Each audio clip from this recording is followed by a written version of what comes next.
Lizzie présente La géopolitique, 50 enjeux clés du monde contemporain, de Pascal Boniface, lu par Philippe Solier.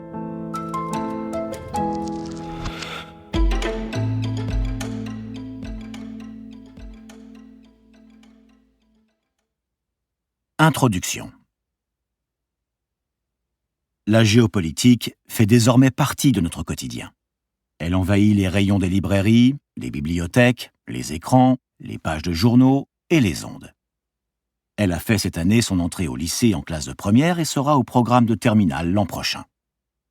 Autrefois, les chaînes de service public organisaient des débats sur les questions géopolitiques parce qu'il s'agissait d'une mission de service public. Aujourd'hui, une émission comme C'est dans l'air fait souvent ses meilleurs scores d'audience lorsqu'elle diffuse un débat sur les questions internationales. Le nombre de livres publiés chaque année sur les sujets géopolitiques augmente régulièrement. À Paris, comme en région, des débats sont organisés sur ces sujets et attirent un public de plus en plus nombreux, attentif et participatif.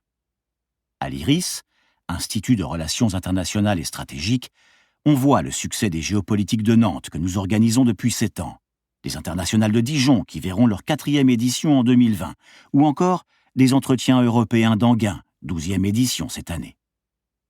Beaucoup de personnes viennent en avance pour être sûres d'y avoir une place. Le festival de géopolitique de Grenoble, organisé par Grenoble École de Management, GEM, est aussi très couru. Les enseignements sur le sujet se développent également. À IRIS Sup, école créée par l'IRIS, nous avons chaque année un nombre d'étudiants plus important, et nous ne pouvons pas satisfaire toutes les demandes. Autrefois, on ne s'intéressait à la géopolitique que si on était militaire, diplomate ou chercheur spécialisé. Aujourd'hui, chacun a besoin d'une culture géopolitique dans l'exercice de ses responsabilités professionnelles. Et tout citoyen qui veut comprendre le milieu dans lequel il vit doit avoir un minimum de grille de lecture géopolitique. Comme l'anglais, la géopolitique est devenue indispensable pour se mouvoir dans un monde globalisé. De même que ceux qui ne deviendront pas professeurs d'anglais doivent maîtriser suffisamment cette langue pour être mobiles, ceux qui ne se destinent pas à devenir experts en géopolitique doivent en connaître les rudiments. C'est justement l'objectif de ce petit livre, permettre à chacun de connaître le b.a.-ba de la géopolitique. Son succès croissant, tant auprès des étudiants et lycéens que des citoyens curieux, prouve qu'il remplit son objectif. Après avoir présenté les différentes tentatives de définition de la géopolitique et ses auteurs classiques, nous étudierons les principales questions géopolitiques contemporaines en 4 parties. Les défis géopolitiques, les principaux conflits et crises, les tendances structurelles et les questionnements. Partie 1. Qu'est-ce que la géopolitique ? Chapitre 1. Les définitions classiques. Pour Johann Rudolf Schellen, la géopolitique est la science de l'État en tant qu'organisme géographique tel qu'il se manifeste dans l'espace.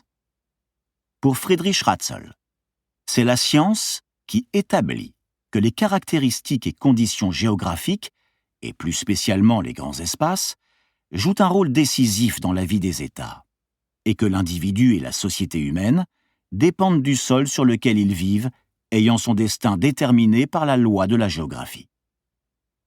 Selon Karl Haushofer, la géopolitique est la nouvelle science nationale de l'État, une doctrine sur le déterminisme spatial de tout le processus politique basé sur de larges fondations de la géographie, et notamment de la géographie politique. Pour Jacques Ancel, la géopolitique est avant tout l'observation et l'analyse des relations humaines avec le territoire sur lequel elles vivent et se développent militairement, politiquement et commercialement à partir d'un variant géographique. Yves Lacoste développe le concept. L'étude des différents types de rivalités de pouvoir sur les territoires, la puissance, se mesurant en fonction de potentialités territoriales internes et de la capacité à se projeter à l'extérieur de ce territoire et à des distances de plus en plus grandes. Il précise. Le terme de géopolitique, dont on fait de nos jours de multiples usages, désignant 2 faits, tout ce qui concerne les rivalités de pouvoir ou d'influence sur les territoires et les populations qui y vivent.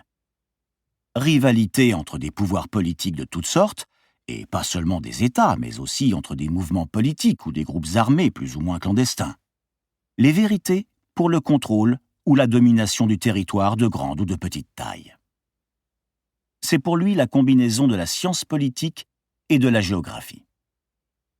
Pour Pierre-Marie Gallois, c'est l'étude des relations qui existent entre la conduite d'une politique de puissance portée sur le plan international et le cadre géographique dans lequel elle s'exerce. Michel Fouché y voit une méthode globale d'analyse géographique des situations sociopolitiques concrètes, envisagées en tant qu'elles sont localisées, et des représentations habituelles qui les décrivent. Elle procède à la détermination des coordonnées géographiques d'une situation et d'un processus sociopolitique et au décryptage des discours et des images cartographiques qui les accompagnent. Pour Robert Kaplan, c'est l'étude du contexte auquel est confronté chaque État pour déterminer sa propre stratégie et l'influence de la géographie sur les luttes humaines. La géopolitique se distingue-t-elle de la géographie politique ? Pour l'A10 Cadet Christophe, la géographie politique se concentre sur les phénomènes géographiques et leur donne une interprétation politique. La géopolitique se concentre sur les phénomènes politiques pour en donner une interprétation géographique et étudie les aspects géographiques de ces phénomènes. On emploie parfois de façon indifférenciée les termes de géopolitique et de géostratégie. Pour Raymond Aron, la stratégie est la conduite d'ensemble des opérations militaires, et la diplomatie est celle du commerce avec les autres unités nationales. Stratégie et diplomatie seront toutes deux subordonnées à la politique, c'est-à-dire à la conception que la collectivité ou ceux qui en sont responsables se font de l'intérêt national. Reprenant la définition de Clausewitz, pour lequel la guerre est la continuation de la politique par d'autres moyens, et estimant que le soldat et le diplomate sont les deux acteurs symboliques des relations internationales, Aron conclut que le choix d'une stratégie dépend à la fois du but de la guerre et des moyens disponibles. Ils seront différents s'il s'agit d'une guerre entre États ou d'une guerre d'indépendance. La différence entre tactique et stratégie est la différence entre la fin et les moyens. La stratégie fait usage des combats en déterminant le lieu, le moment effectif, dans la mesure où ils influent sur la fin. La géostratégie est la détermination d'une stratégie à partir des données géographiques. Chapitre 2. Un déterminisme géographique ? Gérard Chaliand estime que les lignes d'expansion, comme les menaces à la sécurité, sont dessinées à l'avance sur les cartes du globe. Selon lui, la géopolitique combine une schématisation géographique des relations diplomatico-stratégiques avec une analyse géoéconomique des ressources et une interprétation des attitudes diplomatiques en fonction du mode de vie et du milieu, les oppositions sédentaires-nomades et terriens-marins. La carte peut par ailleurs avoir un effet déformant. Nous sommes habitués à la projection Mercator, qui situe l'Europe au centre du monde. Elle est réaliste, mais d'un point de vue européen seulement. Et Gérard Chaliand a frappé l'opinion française en publiant en 1984 un atlas stratégique où le simple fait de publier des cartes avec l'URSS, la Chine et les États-Unis au centre du monde modifiait la perception à laquelle avaient été habitués pendant pratiquement toute leur vie les lecteurs français. Il ne s'agit pas de penser que la politique qui doit être menée est dictée de façon déterministe par la géographie et qu'il n'y a pas d'alternative.